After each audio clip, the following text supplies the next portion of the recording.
I'm never a big planner, just like with the art. Like I never plan what I'm gonna paint. It just comes. It just has a life of its own. Same thing in conversation. So I'm sure whatever needs to pop up will. Yeah. I mean, I feel like we're doing it already. Yeah. Well, I guess the first question was, if you could tell the audience a little bit about the type of art you make and how you came into your identity as an artist. I actually had the pleasure of witnessing that, I think, during our program. I remember, yeah, it was like second year or something. You came in and you were talking about like how like somebody wanted to buy your art and you were super excited about it. And the next thing you know, Yeah. website. You remember that? Yes, of course. So, yeah, how was it for you?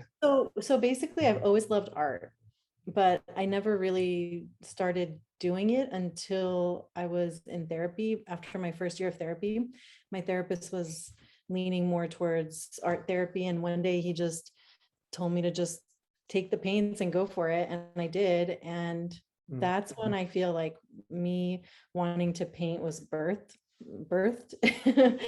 Like it was just, it just happened so easily. And I loved it. I was totally led by color. That was one of the first things. I always was led by color.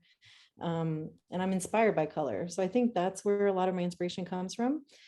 And I still remember the very first painting I made. It looked like a volcano, like lava just erupting out of a volcano. And after that session, I felt so at peace. I slept so well that night. And I felt like I was a new person just from this painting. And I just started doing it. It was like I was on fire, like almost like every other day. I couldn't stop painting. And I think that's around the time I started Pacifica. And so after every weekend at Pacifica, I would like go home and I process a lot of that weekend, what I learned, the people I met, the relationships that were forming, all through paint and color on canvas. It was kind of like my way of processing things, and it was always abstract.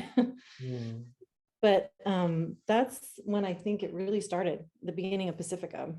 Right. I have a volcano thing that I did one time too at a sip and paint. And Oh. actually it's hanging in my bathroom. Yeah, volcano, it might be an archetypal thing. I remember actually one time, actually not more than once, you were like, I still don't know what an archetype is. Oh, that's so funny. You know what? There's so many. I think that's part because people define it differently. I think because I have such a hard time with words, and I think that's why I like abstract art so much, is because there are no words and you just can express through color and image. And I think that's where Pacifica was really great for me, because the psyche does communicate through images, and that's always been a really powerful thing for me. And I feel like the archetypes are at work through my art, through everything we do, through the therapy that I do with clients, through when I used to be a massage therapist, same thing. It's like they work through you, they work in the conversation, they work in the process. Everything emerges in the process. I think that was the second question. How is Pacifica influential in your creativity? Is there more you think you'd like to say about that? I remember when we were at Pacifica and we would take our little breaks, and I would go and lean on the trees on campus and just kind of like take a walk around the campus, or you could see the ocean from the campus. Like it was just the most beautiful place. And I remember like the land of Pacifica itself being a huge inspiration for me, like looking up at the tree and looking at the colors, looking at the flowers there. Like it's just such a beautiful place. And I know that really inspired me a lot, because I would think about the colors that I would see on campus and I'd want to like paint it in my artwork. Also just the people of Pacifica, I mean, the classes, that place is so different. It's totally Hogwarts, like we used to call it. When was the last time you were on the land? Oh, probably like last summer. I think we went to Carpinteria for a family vacation. I went up really quick for a little bit. Yeah, too. Yeah. The lower campus has the garden. You can pick fruits. Oh, I love that one. I know. Yeah, yeah. Well, the next question we had was if you can tell a little bit about the piece that you made this week that was inspired maybe by our Yeah. conversation. So I don't know if you could see it, it's behind me. The two The bluish Yeah, purple. we're gonna have a bigger picture of it. I have like all my art spread out right now, Yeah. but I like all of these pieces, everything that I do is never planned. I never know what I'm gonna paint. I'm also recording for my Instagram. So I never know what I'm gonna paint. It just is never planned. I just I'm always inspired and led by the colors. So I'll look at the colors and I'll be really drawn to yellow or pink or blue. And that's what will make me want to start the painting. It's just like looking at the colors. And I always have like a moment before I paint where I either take like a moment to like close my eyes and kind of tune into the energy of the space. And it's a lot like a spiritual experience. I would compare it to some kind of spiritual experience because I sometimes don't even feel like I'm here when I'm doing it. And I take that moment, I light a candle, maybe I'll sage the room a little bit, put some essential oils on, turn a lot of music on, like really loud music, if that's what I'm feeling. And the painting just sort of paints itself. So I can't say it's like one thing in particular that inspires me. It's just the energy of the moment, you know? Hello? Hey, I'm on a call. Sorry, it's my 14-year-old. Don't open the door because the paintings are gonna fall. So so it's just like it's whatever the energy is of that space, kind of like in therapy, like when I'm working with a client. I mean, I think of interventions I'm going to do with them beforehand, but it's whatever comes in the moment, like whatever wants to work through me, basically. So I kind of surrender and I let the colors work through me. And whatever comes.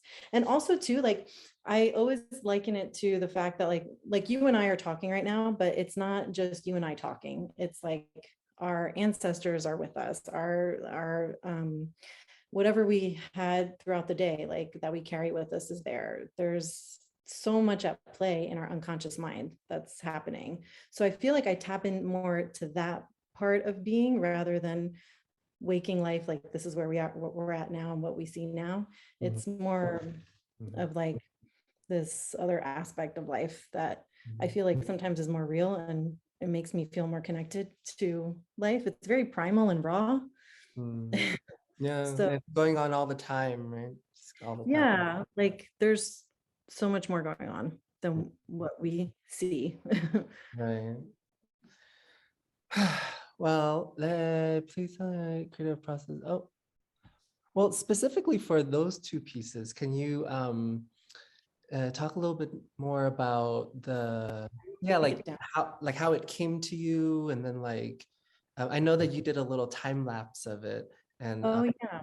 yeah, Oh, okay. So first I started with like a half moon and I wanted to keep it simple, but from that half moon, I just saw certain colors that pulled me in and I just threw them on the canvas. And then I really like the drip.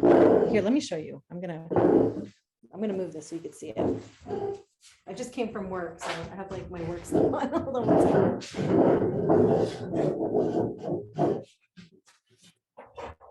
I might want to like pause it.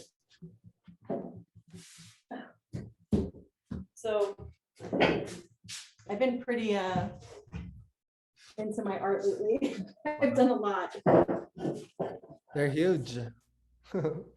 I know, and that's the other thing is just like I love huge canvases. Lately, I've been more into paper though. Okay, so here's the shoe that I did the other night. So here's one, but really I started with this other one.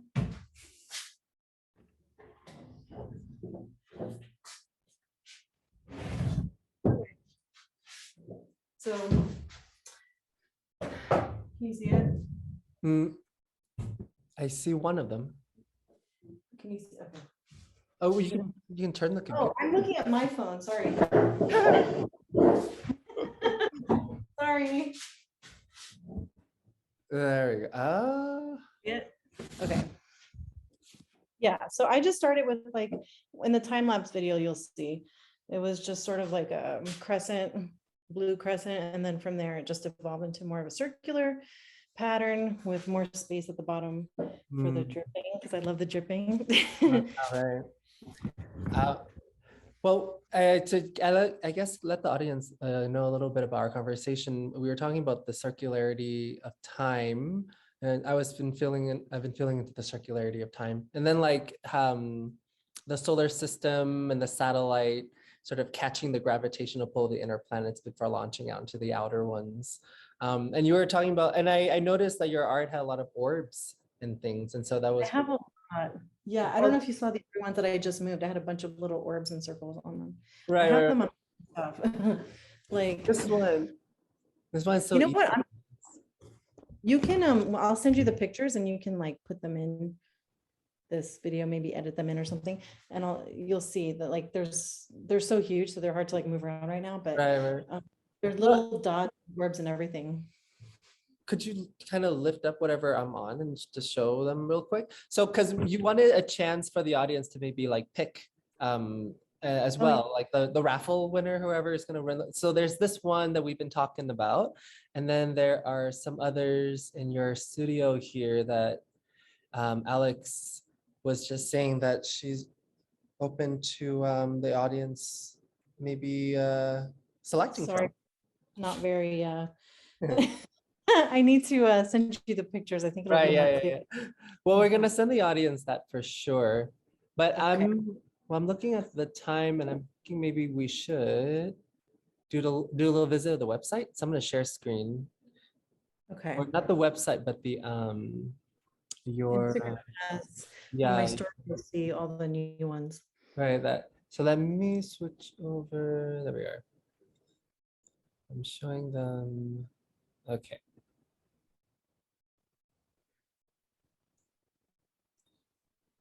Well, this is your Facebook. Yeah. Well, yeah. So whatever I post on Instagram will be on here. If you look Yeah, on here on as the well. on stories, you'll see all my latest ones. Oh, see, there's an orb one too. Stories. Where's Click on my picture, my profile picture, oh and you'll see the ah story. The story. Yeah, there you go. ah Okay, so this is like the ones I just made recently after talking to you about painting something. Um, so this is just a video of a close-up of one of them. You can go on to the next one. nice. You can just click on it. Yeah, you can click, sorry. Oh, this is the other one. Yeah, so close up, you'll see the gold better. Oh my goodness. And you can see the side of the canvas. It looks different Wow. when taking a picture than when you videotape it. Wow.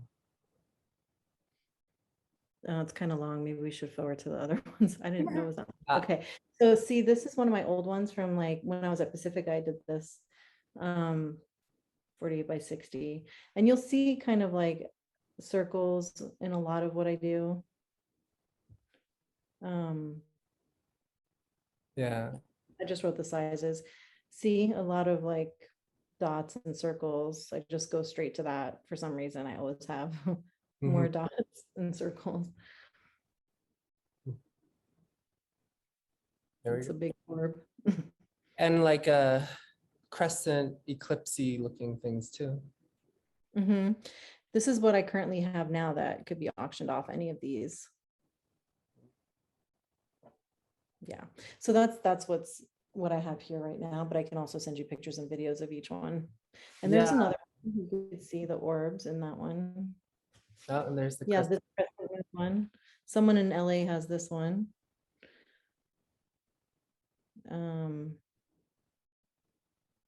Yeah, these are all my latest ones. My older stuff is on my Instagram highlight sold, Yeah. and you'll see it on there. So Yeah, I'll probably attach like a thing with your contacts on it. But yeah, you can actually, well, you could, maybe we could also verbally tell the audience if you want to do that too. Where Yeah, can the audience find you?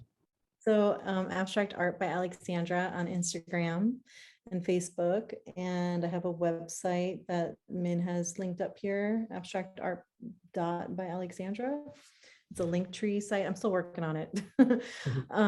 I just do this for fun. I just thought it'd be nice to clear out the space because I have my art studio in my garage and there's, not enough room for all these big canvases. I'm starting to work on paper too, so I'll be having a lot of paper art on paper soon. So it'll be a lot lighter and easier to ship. Nice. But mainly I'm on Instagram, and it's just everything that I put on Instagram is shared to Facebook.